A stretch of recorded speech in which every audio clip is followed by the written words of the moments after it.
Hey guys, welcome back. Today I'm going to show you how I made this farmhouse table for one of my close friends. I hope you like the video. My materials consist of 4x4s, 2x6s, and one 2x4, all measuring 8 feet in length. The first thing I'm going to do is lay out the top of my table. I'm using 2x6x8 boards and laying them out on my garage floor. I'm using my garage floor because it's nice and level.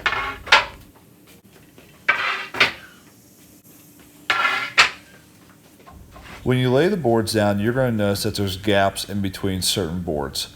What you want to do is start working with these boards almost like a puzzle to eliminate the gaps.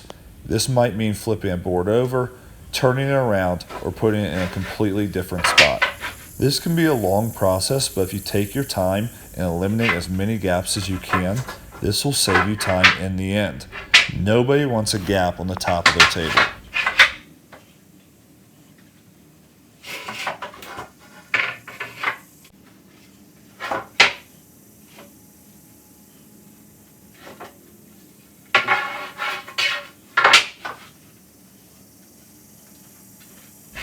After working on this for a while, I think I found 7 boards that fit pretty well together. I'm going to go ahead and mark 6 feet roughly on these boards to give me a line of where I need to be screwing them together and where I don't need to waste screws.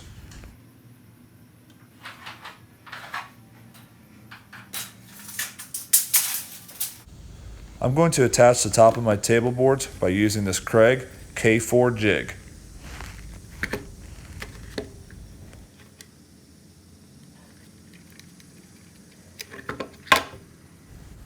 I'm now going to use my Kreg Jig and set up at one end of the boards.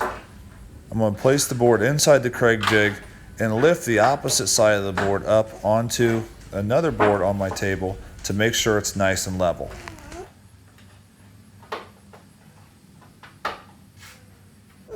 I'm going to lock my board into the Kreg Jig and drill 2 holes. After I do this, I'm then going to slide down my board and keep drilling. Then I'm going to continue on to the next board. It's important when you're drilling the next board to line it up with the previous board. You do not want to be drilling into the same area where you just drilled from the previous holes.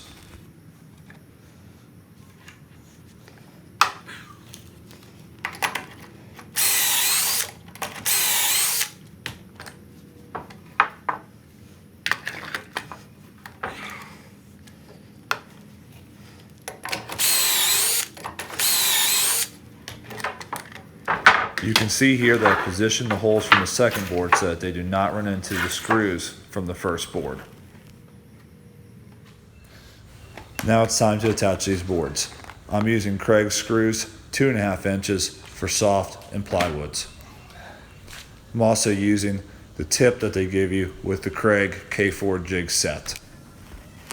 I'm going to use a scrap 2x6 at the end of these boards to keep them nice and in line. I'm going to feed these screws into my pre-drilled holes and then screw them all together.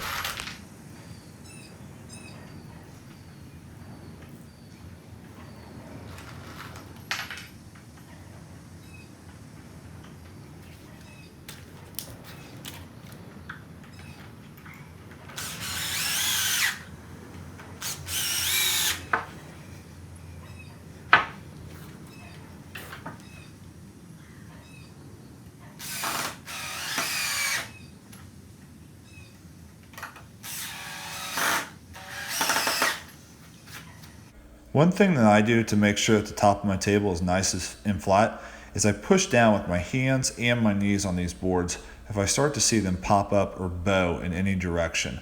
I want to apply as much pressure as possible to make them nice and flat as I drive the screw into the pre-drilled hole.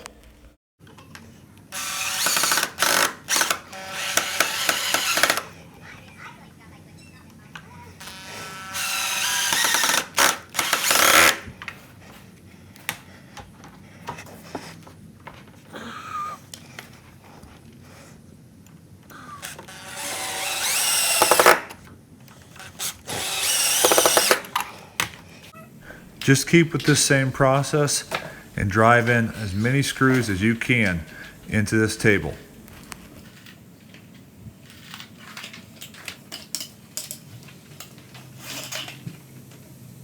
I stopped and noticed that one of my gaps is getting a little bit wider. So I took this moving strap and wrapped it around the top of the table. I'm going to tighten this moving strap to close the gap that I'm seeing in the table. Once this is tightened, I'm going to go back, screw in the rest of my table, and then I'll be able to release the strap. Once the table is screwed in and the strap is released, the table will stay tight and the gap will be gone.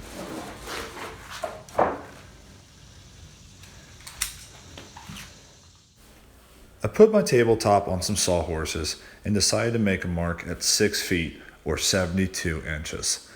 I want these boards to be 6 feet in length because I know that I will be adding another 2x6 on each end of the table to make it a total of 83 inches or close to 7 feet in length. This will be a great size to be able to put 3 people on each side of the table and 1 on each end of the table, making it a proper 8-person kitchen table. I'm going to take a piece of metal that I have that I use as a straight edge and clamp it down on my mark. Before making this cut, measure your circular saw from the edge of the saw to the blade. Mine is 1.5 inches, so I will need to add 1.5 inches to the line that I just marked.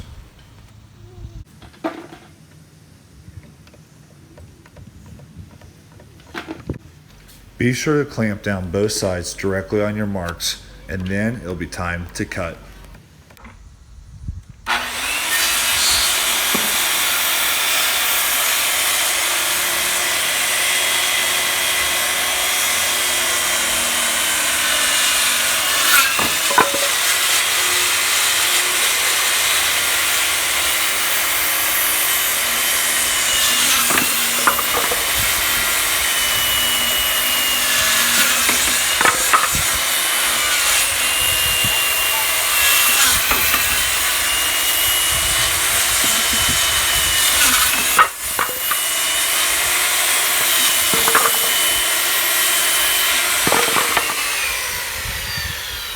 If you release these clamps and take away your straight edge, you'll notice you have a nice, clean edge of this table now.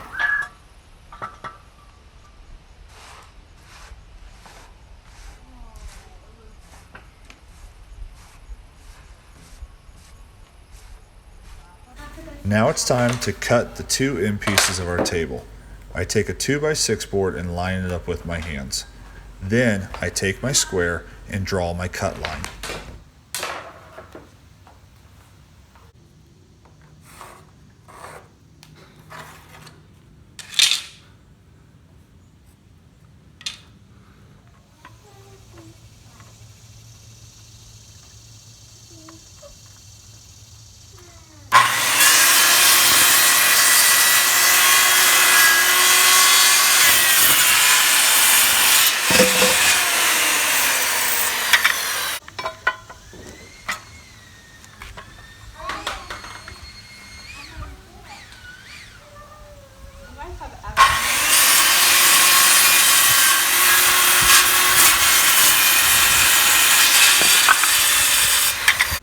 Using this method will ensure that your end board is always the perfect length.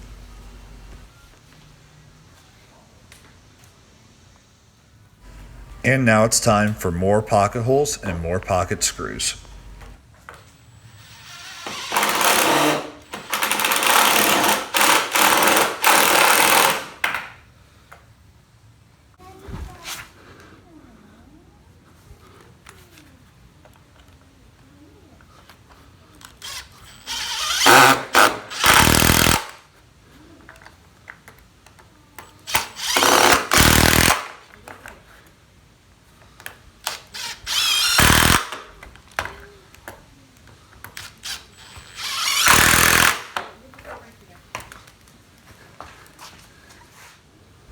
Here's the tabletop all put together. It's upside down so you can see all the places that I drilled for a pocket hole and applied a pocket screw.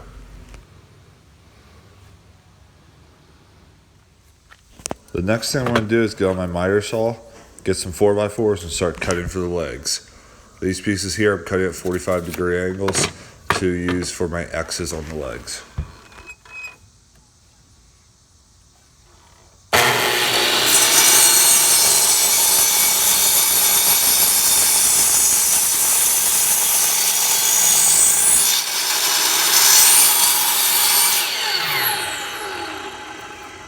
After cutting all my pieces of my legs, I went ahead and laid them out on the ground.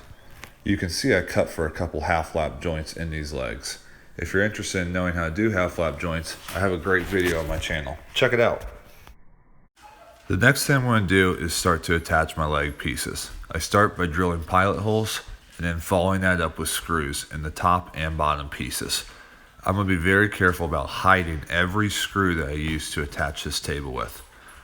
Notice I use my square to make sure that my pieces are staying perfectly squared while I am attaching them together.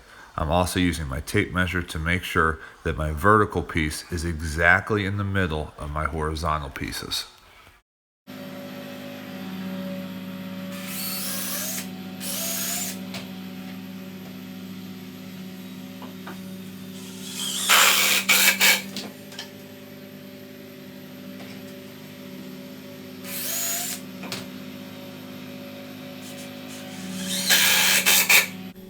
I decided to do a little trick to dress up the ends of my 4x4 crossbeam.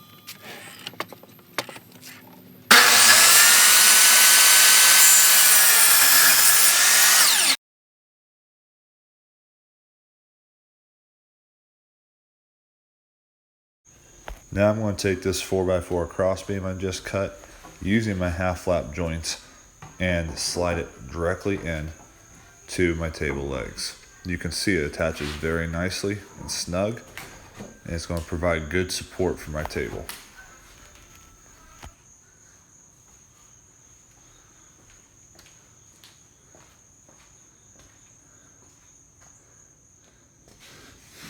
I always want to make sure that you cannot see any screws on my products. So what I'm doing here is just trying to get an idea of where I can screw this half-lap joint together. I figured out that if I screw a couple screws into the top of this half-lap joint, they will eventually be covered.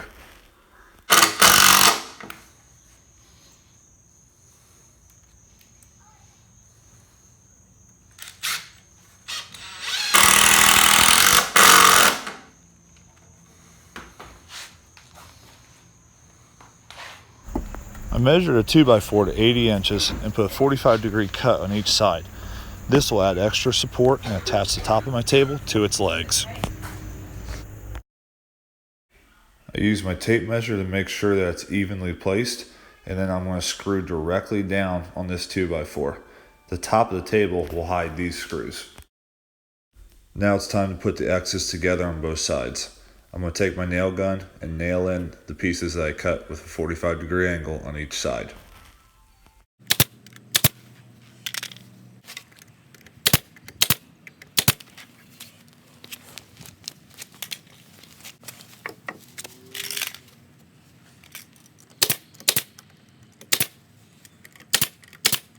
Here's how it turned out. I'm going to go back and stain it later. If you guys enjoyed this video, give me a like, and I always appreciate the people who subscribe to my channel.